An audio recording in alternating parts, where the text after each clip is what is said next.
January 17, 1945, somewhere in the Ardennes Forest, Belgium. The snow fell in silence. Not the gentle pastoral silence of a winter's eve, but the hollow quiet that follows the thunder of artillery.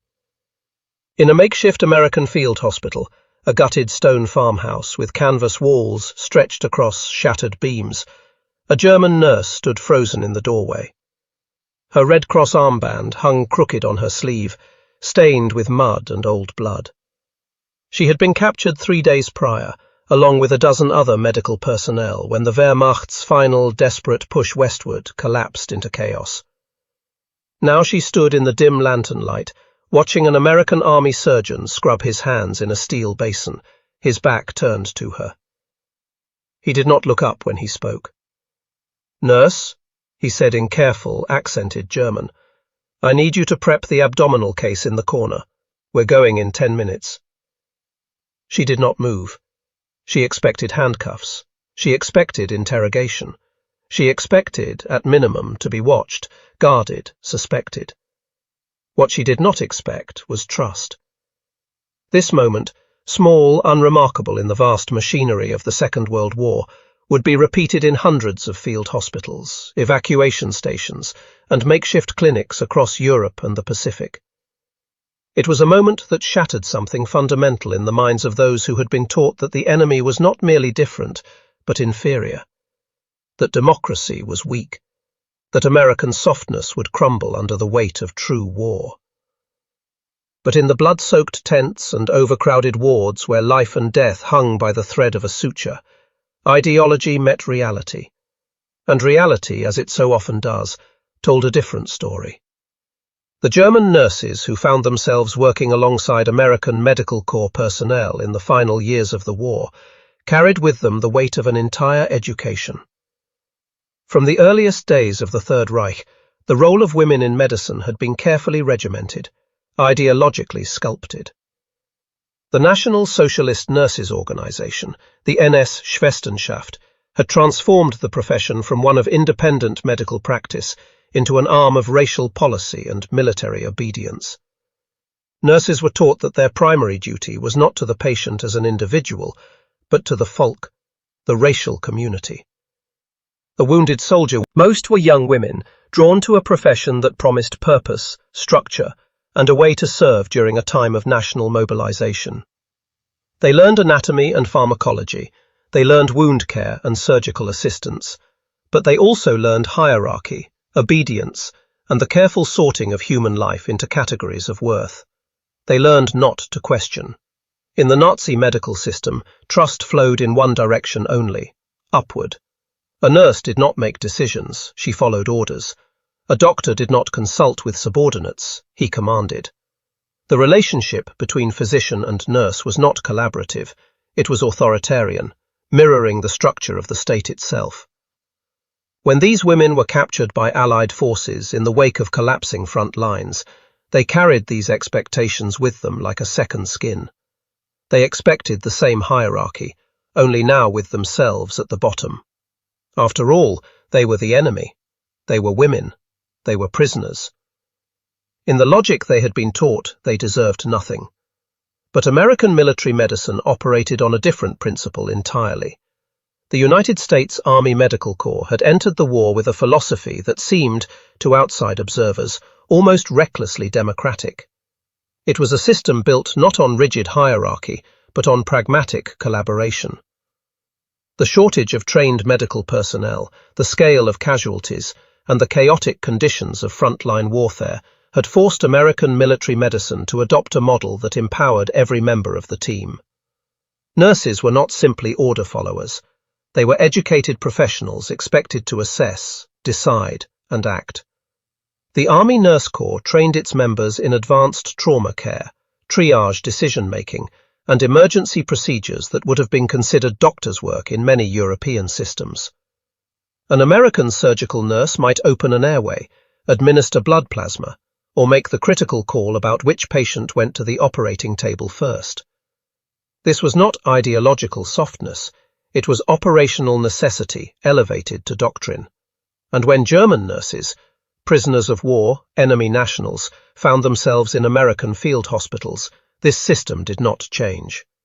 They were put to work, not as labourers, not as prisoners performing menial tasks under guard. They were put to work as nurses. The initial shock was profound.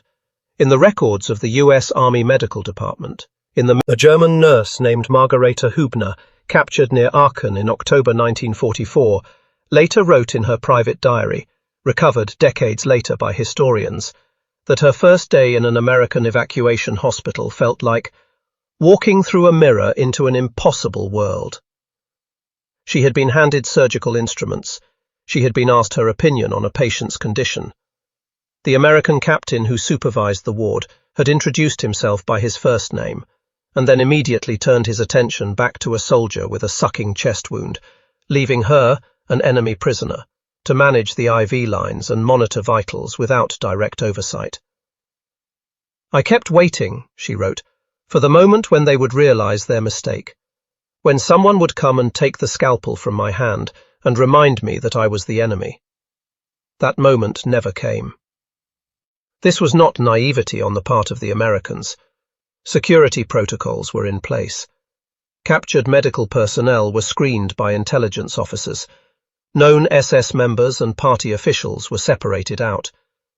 But for the vast majority, young women who had trained as nurses, who wore the Red Cross, who could demonstrate medical competence, the American approach was ruthlessly practical. They needed hands. They needed skills. The wounded did not care about the nationality of the person inserting the catheter or changing the bandage. And American military doctors, many of them civilian physicians in uniform who would return to private practice after the war, carried with them a professional culture that valued competence over ideology. Dr. James Whitfield, a thoracic surgeon from Boston serving with the 45th Evacuation Hospital, wrote to his wife in February 1945 about the integration of German nurses into his surgical team. "We have 3 Kraut nurses now," he wrote, using the casual slur of the time without apparent malice. "And I have to say they're damn good, better trained in some respects than our own girls, particularly in orthopedic technique. One of them, can't pronounce her name, we call her Greta, spotted a developing compartment syndrome yesterday before I did. Saved the kid's leg. I don't care what flag she saluted last month. In my tent, she's a nurse." The symbolic weight of this trust cannot be overstated. In the Nazi ideological framework, trust was a function of racial and political alignment. It suggested that competence and human worth might exist independent of ideology, that a person's value might be determined by their actions rather than their ancestry, that the enemy might in fact be human in precisely the same way you were. For many of the German nurses, this realization came slowly, in layers. The first layer was operational, the simple shock of being trusted with medical tasks. The second was interpersonal. American medical staff did not treat them as prisoners to be guarded at every moment, but as colleagues to be worked with. Mistakes were corrected with instruction, not punishment. Questions were answered with explanations, not commands. The hierarchical distance that had defined their training, the sense that a nurse was fundamentally inferior to a doctor, a subordinate in a chain of racial and professional authority, simply did not seem to exist in the same way. A German nurse named Elisabeth Kruger, captured near the Rhine in March 1945, later testified to American war crimes investigators. Routine interviews conducted with prisoners of war to document both Allied and Axis conduct. That the most disturbing aspect of her captivity was not hardship or mistreatment, but the disorientation of equality. She described a moment when an American doctor, exhausted after a 30-hour surgery marathon, had sat down next to her in the mess tent and shared his coffee. Not as an act of charity, but as a simple human gesture between 2 tired people. "He asked me about my training," she recalled, "not as an interrogation. He was genuinely curious. He wanted to know about German surgical techniques, about how we handled certain types of wounds. We had a conversation, a professional conversation. I had never had such a conversation with a German doctor. They did not ask, they instructed. The coffee was important. Food, in the experience of captured German personnel, became one of the recurring symbols of the vast gulf between ideology and reality. German military rations in the final year of the war had deteriorated into a grim calculus of starvation. Bread made from sawdust and ersatz flour. Soup that was little more than hot water with vegetable scraps. The occasional piece of meat that was more rumour than substance. The German home front had been stripped bare by years of blockade and the demands of total war. The military logistics system, for all its flaws and inefficiencies, had achieved something unprecedented in the history of warfare, the ability to feed its personnel well, consistently, even in active combat zones. Hot meals were standard, coffee was constant. The medical staff ate the same rations as the line troops: canned vegetables, powdered eggs, spam, chocolate bars, white bread. To a population that had endured years of rationing and hunger, the sheer casual abundance was staggering. German prisoners working in American hospitals were fed the same rations as the American staff. This was partly Geneva Convention compliance, partly logistical simplicity. It was easier to have one meal than two, but the effect was profound. A German nurse eating white bread with butter, drinking real coffee with sugar, receiving a Hershey bar as a casual snack from an American corpsman. These were not just moments of physical nourishment. They were ideological jolts. The Nazi propaganda machine had spent years insisting that America was a decadent, mongrel nation, weakened by racial mixing and capitalist excess, on the verge of collapse under the weight of its own contradictions. The soldiers and nurses had been told that the Americans were poorly supplied, poorly trained, held together only by material superiority and cowardice. But here was the evidence, impossible to deny. The enemy ate better than the German army at the height of its power. The enemy had so much that it could afford to feed prisoners, not starvation rations, not punishment, but the same food given to its own soldiers. The symbolic message was inescapable. This was not the abundance of a collapsing society. This was the abundance of a system that worked. Nurse Hannah Reich, not the famous test pilot, but a different woman with the same surname, a surgical assistant captured in the Ruhr pocket, later wrote in a letter to her sister, smuggled out through Red Cross channels. They waste more food in a day than we saw in a week, and yet they are not weak. They work longer, harder, with more energy than our doctors at the end. I do not understand it. We were told that their softness would destroy them, but they are not soft. They are simply not hungry. The trust extended beyond professional tasks into the realm of moral responsibility. German nurses in American hospitals were not segregated from American wounded. This created a profound cognitive dissonance.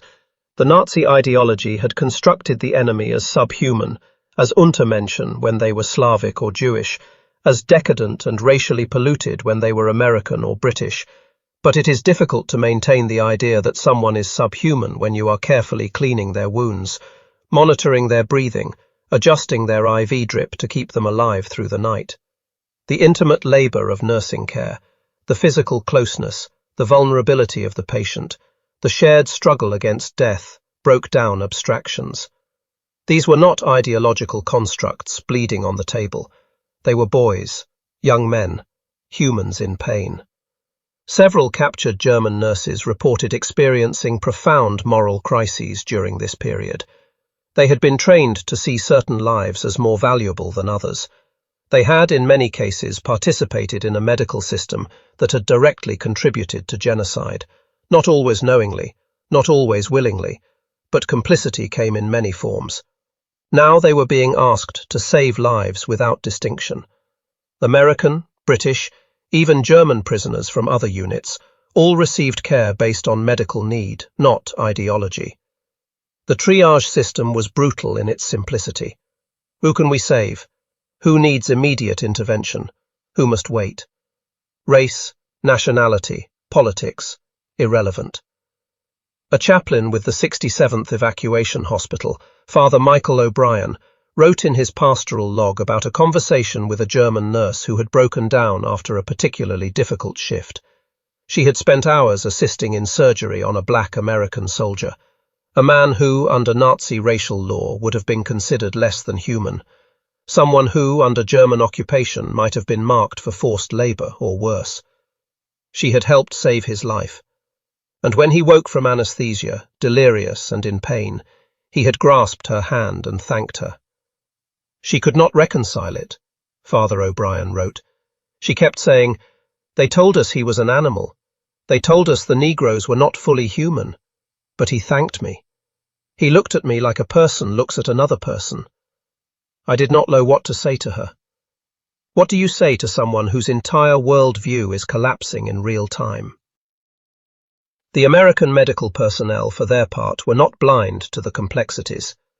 They knew, but there was also a professional pragmatism and, perhaps more importantly, a deep-seated cultural assumption that people could change, that redemption was possible, that actions mattered more than origins. Dr. Sarah Kleinman, one of the few Jewish-American physicians serving in the European theatre, wrote in her memoir about the extraordinary contradiction of supervising German nurses, knowing that under different circumstances she would have been marked for extermination. "I would not say I forgave them," she wrote. "Forgiveness was not mine to give. I had not suffered as my cousins in Poland had suffered. But I could see that they were learning something. Maybe not remorse, not yet, but doubt, and doubt is the first step." The transformation was not universal. Some German nurses remained ideologically committed, sullen in their compliance, counting the days until repatriation. Some saw collaboration as simple survival, a tactical surrender with no deeper meaning. But others, perhaps more than either side anticipated, experienced something profound. They saw a different system. They saw democracy in action, not as a political abstraction, but as a daily practice of delegation, trust, and shared responsibility. They saw abundance not as decadence, but as the product of industrial capacity and efficient logistics. They saw racial integration, still deeply imperfect in the American military, still marked by segregation and prejudice. But they saw black soldiers treated by white doctors, Jewish physicians commanding Christian nurses, immigrant medics serving alongside native-born Americans. It was messy, complicated, and fell far short of its own stated ideals. But it was undeniably different from the rigid racial hierarchy they had been taught was the only natural order. In the final months of the war and the immediate aftermath, as displaced persons camps swelled and the full scope of the Holocaust became undeniable, some of these nurses found themselves part of the vast effort to care for concentration camp survivors. American medical units, overwhelmed by the scale of suffering, pressed every available trained person into service, including captured German medical personnel. The moral weight of this was crushing. To stand in a place like Bergen-Belsen or Dachau, to see what had been done in the name of the ideology you had served. And then she was young, maybe 23, 24. She had been assigned to help with the typhus cases. I watched her work for an hour. She was efficient, skilled, gentle with patients who looked like walking skeletons. Then she went outside and vomited. When she came back, her face was blank. I asked her if she knew, if she had known what was happening in places like this. She said no. Then she said yes. Then she said she didn't know how to answer that question. I believe her. All three answers. The symbolic object that recurs throughout these accounts, the thread that ties together the experience of trust and transformation, is not a weapon or a flag, but something simpler: the surgical glove. In German military hospitals, supplies had been desperately scarce. Gloves were reused, boiled, patched. Surgeries were performed with equipment that would have been considered contaminated by peacetime standards. Infection rates were high. The lack of basic supplies was a constant constraint on medical care. American field hospitals had boxes of gloves. Boxes. They were used once and discarded. The casual wastefulness of it, from a German perspective, was almost offensive. But it also represented something deeper. The ability to use a fresh pair of gloves for every patient, to maintain sterile technique even under battlefield conditions, was not extravagance. It was respect for life. It was the investment of resources in the principle that every patient deserved the best possible chance. It was the physical manifestation of a value system that treated individuals as worthy of care, not because of their genetic value to the state, but because they were human. When a German nurse was handed a fresh pair of gloves and told to scrub in for surgery, it was an act of inclusion. It said, "You are part of this team. We will give you the tools to do this work properly. We trust you to uphold the standard." For women who had been taught that they were subordinate, that their value was in obedience, that the enemy would treat them as the Nazis had treated conquered peoples, with brutality, exploitation and contempt, this simple gesture carried enormous weight. By the time the war ended, thousands of German medical personnel had passed through American hospitals as prisoners, workers, or in the confused grey zone of the immediate post-war period. Their experience in the reconstruction of German society, in the debates about denazification and re-education, the voices of these women, and the men, though fewer, who had similar experiences, carried a particular authority. They had seen the enemy up close. They had worked alongside the Americans. They could not be dismissed as naive or brainwashed by propaganda. They had direct, personal knowledge, and many of them testified to a simple, uncomfortable truth. The Americans had been right about some things. Not everything. Not the bombing campaigns that had killed civilians, not the rough justice of the occupation.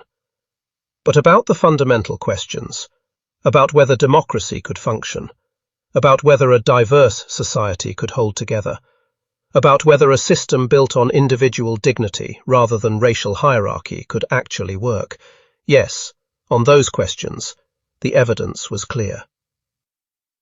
One of the most striking accounts comes from Nurse Ilse Sternberg, who had been captured in Bavaria in April 1945 and worked in American hospitals until her repatriation in early 1946. She returned to a devastated Germany, a nation in ruins, grappling with guilt and denial in equal measure. She became a nurse educator in the post-war years, training a new generation in a democratic Germany. In a lecture she gave in 1968 to nursing students in Munich, she spoke about her experience. "I had been taught that we were the superior people, that our system was the strongest, that the enemy would crumble because they lacked our discipline and our purity. Then I was captured, and in the American hospital I learned that I had been lied to about nearly everything, not through speeches or propaganda, but through the simple experience of working alongside them. They trusted me with responsibilities I had never been given in our system. They fed me the same food they ate. They treated their wounded without asking what race they were. They were not weak. They were not falling apart. They were, in fact, far stronger than we had ever been, because their strength came from cooperation, not coercion. This is what I want you to understand. Freedom is not weakness. Democracy is not chaos. These are the lies we told ourselves to justify what we did. And they were lies. The American military's policy of utilizing captured enemy men. When you trust someone with responsibility, you change the relationship. When you demonstrate through daily action that you believe a person is capable of moral choice, of professional competence, of human decency, you create the conditions for transformation. This was not about forgiveness. The crimes of the Nazi regime were too vast, too systematic, too unforgivable for that. Many of the German nurses carried guilt, some acknowledged, some suppressed, for their complicity in a monstrous system. Working in an American hospital did not erase that. Eating American food did not absolve anything, but it did create a crack in the ideological armor. It introduced doubt where there had been certainty. And doubt, in the aftermath of totalitarianism, is the beginning of moral reckoning. The American approach was not without its critics, even within the US military.